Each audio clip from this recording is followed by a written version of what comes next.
This is 2J's in a Pod, episode 10. Wow. I'm Mary Ellen Murphy digits. from WGHN Radio. I'm Sarah Leach with Ottawa News Network. Hey, Dirk, how you doing? Good morning. Okay, you guys, I was thinking, I've looked at clouds from both sides now. I knew you were going to fixate on this. From up and down, and still somehow it's cloud illusions I recall. I really don't know clouds at all.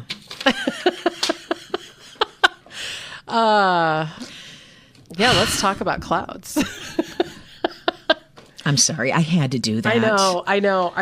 So for those who don't watch endless county board meetings like I do and Mary Ellen, there was one public commenter, and I feel like we could probably name her since she's a public official, right? Yeah, Donna Mooney. Yeah, she's a member of the school board in Jenison. Oh, okay. And she was saying, about her support for Ottawa Impact because that is who she politically aligns with. And somehow the comments sort of just wandered off of the path and started talking about how the government poisons clouds to kill us. And that was weird. Beautiful day today. Got to see blue skies and some actual real clouds. Additionally, geoengineering, weather modification, sulfuric aerosol injections, cloud seeding, and many other names is what our government and their private contractors flying over our heads most days spraying us with toxic chemicals that none of us consented to participating in. I simply like to call it living in an open air gas chamber. Wikipedia, so-called fact checkers, media, and even those in the aviation industry like to call this a contrail or a conspiracy theory. However, the government patents 25 states, including Michigan, with either passed or pending legislation to prohibit this criminal practice. Companies like Make Sunsets out of California and Weather Modification Company out of North Dakota, and my own lying eyes say otherwise. So while our state is forcing us into solar energy that relies on the sun and cannot currently sustain the number of consumers that will be reliant upon it, at the same time, they're blocking out our sun with toxic chemicals to convince you that this is going to cool and save our planet. I gave you guys quite a bit of information, which also includes the government patents. There was 22 pages of government patents. There are companies out there that are doing this, and they do it most days. It needs to be stopped. It's criminal. It is killing our trees, our bees, our plants, us. I don't want to be breathing in toxic chemicals. Do you? Do you want to breathe in aluminum, barium, strontium? The stuff that they're spraying, this is not tested. This is not tested. This is another money-making game for those who have a vested interest, and we all pay the price. Where are the environmentalists? That we should be uniting on. Thank you, Ms. Mooney. Thank you. This was a really long meeting. I don't have 4 hours. I don't have 4 hours to sit and watch this stuff. Yeah. And frankly, I kind of want off the train, but at this point, it's everybody expects me to cover these meetings like the way that I do through Twitter. That's exhausting. And it is. It's becoming a little bit of an albatross around my neck. But we do only have one meeting a month now, which has helped. Okay. And we're going back and forth between morning and evening meetings. So I only have to do a night meeting every other month. Okay. Which my kids prefer. So where are we at on it? Do we start from the beginning of the meeting? Do we go into the middle? What do we do? Yeah, I think the key takeaways are that there's still plenty of passive aggression, infighting. I mean, just at the top of the meeting, but after we get through public comment and all of that stuff, we had to argue for 45 minutes about whether or not to amend the agenda. Monday? Did you hear the way Commissioner Moss said Monday? You know that he's getting worked up when he emphases on the syllables. Yes. He wasn't too happy with the way that conversation went either. But so Chair Teeples, John Teeples, says to OI Commissioner Allison Miedema, who was trying to take something off of the consent agenda and adding it as action items. And she basically wanted to pull all these contracts off that have already been paid by the county because they're of lower amounts than what that meets the threshold for the county commissioners to discuss. So that threshold is $75,000. So all of the department heads have the authority to approve expenses that are below that because that's part of their administrative duties. They don't want to micromanage every box of staples that you buy, like that kind of stuff. Right. So otherwise, government would just be, grind to a halt. So Miedema wanted to pull off these 5 contracts. 3 of them had to do with the health department. One had to do with election results through the county clerk, and then one was through the public defender's office for a mediator of some sort that they outsource if they have a conflict of interest.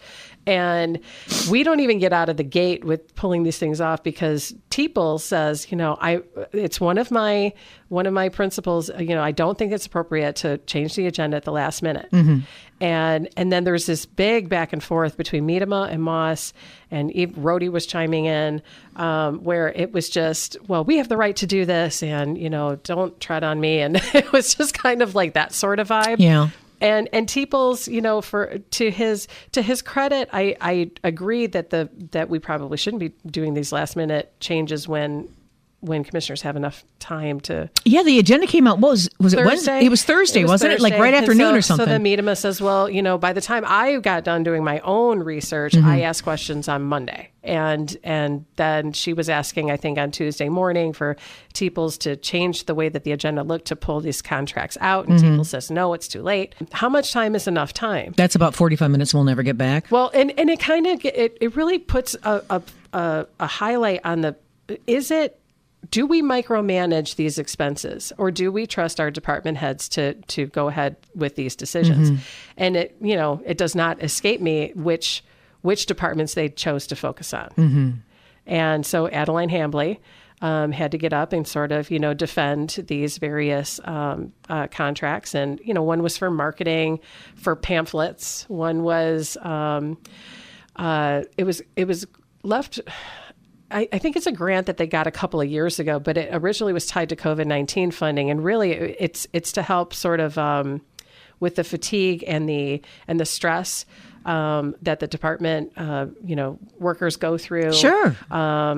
We'll buy ice cream, once a month so that you can kind of, it's like a team building exercise or, these kind of pick me up things because it's hard to work in public health. And again, we saw that fixation on that COVID-19 label. And I feel like I'm watching the same bad TV show every month. It's just, that's what it really, I'm like, wow, we really jumped the shark here. Can we just get some new material? Yeah. What else happened? They made some committee appointments. I think notably there was an argument about whether or not to reappoint Democrat Chris Kleinjans to the Community Mental Health Board. There were some public comments by the Ottawa GOP, and it's interesting to me that Jordan Jaritsma, who is a Republican who beat Kleinjans in the November election by just a couple hundred votes, was actually supportive of Kleinjans remaining on the CMH board. Isn't that something? Yeah, because he's also he's a new member of the CMH board as well, and so he just said, look, he's been there a while. We need some stability and some institutional knowledge on the board, and he really has a good firm grasp of some of the financials, and we're looking at another millage renewal for community mental health next year. Right. But after he made those comments and in a committee meeting, the Ottawa County GOP approved a resolution strongly urging Jaritsma to reconsider his support of radical Democrat Chris Kleinjans. My goodness. And then there were some people that were from the executive committee who came and gave public comments saying, how can you appoint a Democrat to that? And, this is where we're at. And this is ridiculous. And it worked. He flipped. Yeah. And so I'm not in his brain, and I don't know if that's if this was what he planned to vote all along. So I can't say that, but we have got to get past this whole idea of whether or not there's an R or a D next to somebody's name and that they're not worthy of doing things. I know. Because we're all voters. We're all consumers. We're all, where does this stop? You're right. When does it end? Well, Democrats have to vote on the CMH millage too, Right. I mean, I'm not a Democrat or a Republican. I'm just saying that this just seems dumb. It just seems dumb. Jeez. It's not seeing the forest through the trees. No. And it's that hyper partisan conversation that makes, people who are moderates not really comfortable with making the decisions that they normally would make. You could see a little bit of that tension, and I suspect some votes were probably influenced by that conversation. Can't say for sure which ones. I just have my suspicions, but Rebecca Patrick, she was another county commissioner candidate who challenged Rhodey. She was up for an environmental health board position. I was really disappointed. And she didn't get it either. I was really disappointed. And there were, the moderates were seemingly liked her. I mean, Kyers came out saying that he liked her. Berger came out saying that he liked her. So she didn't win the first seat, but there was a second seat where her name also was on there. And rather than again voting for her, they just voted for somebody else. I don't get that. I don't understand this kind of logic. I mean, maybe I need to hold elected office to fully understand that that's like a throwback to last week. Apparently you become somebody else when you become a politician. Do you have people how do I word this? People are always telling me things that they want me to know, and I know people do that with you too. Yeah. Okay. Yep. They might just drop something, keep it on the down low. Right. When they're talking to a journalist, keep it on the down low. Okay. I remember, listen to this. I remember one time I was at a radio station in Grand Rapids and I was doing a live remote. Somebody was back at the radio station, pushing the songs, and I could hear them back at the radio station because we'd have to talk back and forth. He's got the GM in the studio. They are going to fire the morning guy and bring somebody in from Chicago. Hearing all of this. Oh, wow. He comes, so I'm getting ready to do my next break. He pops on and says in my headphones, "Did you hear any of that?" And I said, "Yeah, I heard the whole thing. But I don't know who this person is. I didn't grow up around here, so it's not a big deal to me." Yeah. He goes, "Okay, this is all going to go down this week. Can you please promise me you won't say anything?" I'm like, "I won't say anything." And then it all went down. They brought Kevin Matthews back from Chicago to be on the classic rock station in Grand Rapids. It was huge. But when people tell you stuff. Yeah. Yeah. Or have you ever gotten a text you're not supposed to get? Has that ever happened to you? Yeah, that has happened to me. I think I know where this is going. Mm-hmm. It has happened to you. Yes. Same. Yes. I'm raising my hand. And you know what? It has worked out well with me, and it has also worked out not well for me, because sometimes it's somebody talking not so nicely about me, and they didn't realize that it was like a Freudian slip, and they texted me directly instead of the person that they wanted to talk crap about. Well, it just kills me how U.S. intel chiefs are preparing for another day of grilling on Capitol Hill, and they're saying that this journalist he's a big fat liar. Come on. Sure. Well, conveniently, there's no way to prove that because they were all on Signal. But isn't that the point? I mean, you use those apps in order to not have anything as part of the official record. And we see that a lot. I mean, look, it happens everywhere. It happens at the top offices, it's just more disappointing when you see it at the top offices, because for some reason you think, it just matters so much more. Like, especially when you're talking about war plans and stuff. I mean, we have movies and stuff like made, in times of history where, there's these photographers and these biographers that follow around the president, and they take, they document all of these things to curate it for history. And we're missing parts of that because, they want to go bomb some people in Yemen and are using Signal to talk about their war plans. Wow. But we see that a little bit, here in Ottawa County too. I mean, remember that FOIA case that's happening? Yes. Where, county commissioners were using their private devices, and there was FOIAs that were filed, and they said, well, you can't access our devices because these are our personal devices. Well, there's the argument that you were doing public business on your personal device. Right. That's grinding through the courts now 2 years on. We're never going to see those records, but I mean, it just kind of shows that this happens on every level, but it matters a lot more. You can see the gravity of it, the higher of the office that it is. Right. Okay, I'm going to switch gears again. I love it. Okay, the Campbell Plant. Do some of these constituents? I forgot. Oh God, I was hoping that you would forget about it. Do some of these constituents think that the county's going to contact President Trump To save the Campbell plant? Well, I'll tell you, I got a little nervous towards the end of that meeting because there seemed to be some sentiment.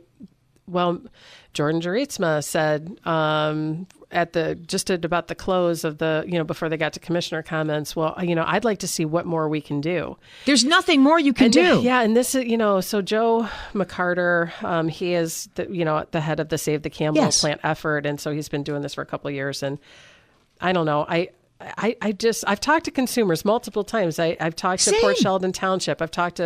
We've seen all the meetings play out. There just doesn't seem to be any realistic, viable legal option beyond what they've already done, approving that resolution to please don't close the plant. Right. McCarter seems to think that there is constitutional authority by the state, that counties can tap into to intervene in terms of services. And look, I don't even know if that's true because I'm not a lawyer, right. But no one that I've talked to has said that is the case. And two, are we really talking about doing that?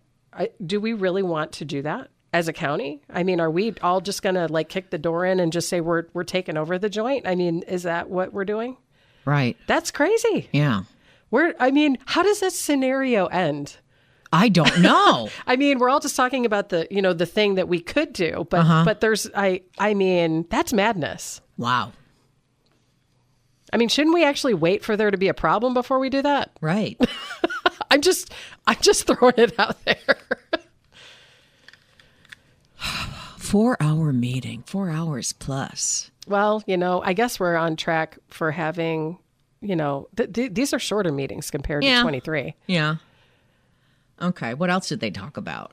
It's just basically the same old, same old. I mean, just a lot of, snarky comments, infighting, backbiting. Okay. Did you go to that water quality forum? I did. Tell me about that. I learned a lot about invasive species and groundwater. I think that, so we've already written a story about the health of Spring Lake. Yes. The alum treatment from 2005. 5 is now wearing off. So it actually lasted a lot longer than what they thought. So now they're faced with phosphorus levels are rising again. The Spring Lake Board is going to have to decide if it wants to do another treatment, do a different type of treatment, do one treatment versus multiple treatments throughout the year, like the Europeans do it. But, it was over $1 million the last time around. And that was 20 years ago. Wow. And nothing costs less with time.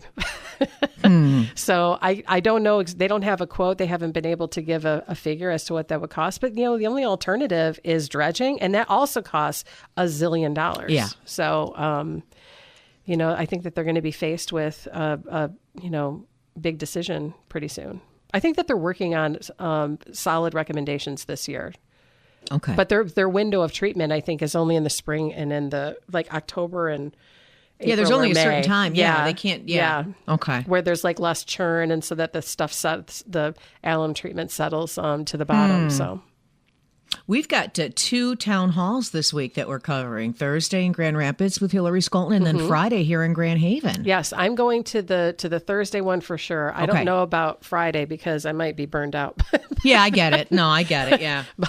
But yeah, it'll be interesting to go to a town hall where the rep shows up. So right. Different vibe, because it's a Democrat and, they're meeting with their people. So I'm interested to see what her message is. Yeah, me too. I know a lot of people are feeling that there is no leadership whatsoever and going to rallies and woohoo and all right, Bernie. And that's people are saying that's great. But at the end of the day, you're not solving anything. You're just sort of making us feel better about a really bad situation. Right. Am I right on that? Yes, you are. Okay. And I'm now remembering that I think 8 of the 11 county commissioners went to Washington. Oh, yeah. And they went to the National Association of Counties. NACO. And, yes. Yeah. And a couple of them, at least the Republican ones, and I only know that because Zylstra said he did not meet Huizinga, but others did. Sure. And there were a couple of comments that were made by the OI commissioner saying, well, so many people were walking up to us, other legislators, and saying how amazing it is to have Bill Huizenga representing us, and we're so lucky, and thank you so much for voting for him in your district because we need his leadership here. And then the comment of, well, we've had some people asking where he was. Well, he was in Washington doing his job. I'm just going to leave that at that and not put on my personal commentary because that's what was said. But that's interesting to me that they felt like they needed to bring that up at the county commission because that has nothing to do with them. No, really. it has nothing whatsoever. Yeah.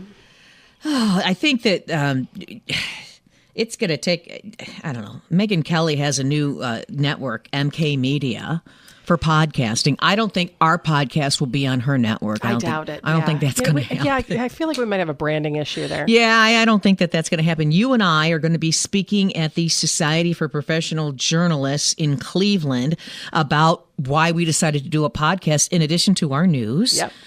We're leaving Saturday. That'll be a fun little road trip, you and I. I know. I don't like country music, so I can't listen to it. Oh, no. Okay. Okay. No, same. Okay. I'm sorry. If you like it, that's fine. I don't care for it, and it would be hell if you made me listen to that. Do you like Taylor Swift? Yeah, I can handle her. Because I'm forced to listen to it in my car with my children. So, yeah. I don't even know if I want to go into the state of Ohio, but we have to. So, ugh.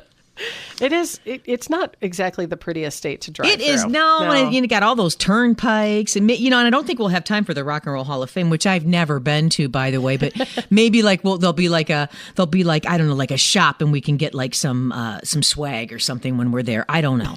I don't know. I don't know. What else, anything else that you're working on? Anything in the future or coming down the pike? There's always there is, isn't there? Yeah, there is. Yeah, I think. I don't know if it's appropriate to plug ONN, but we're getting some nibbles about some partnerships with other nonprofit media entities. So wonderful.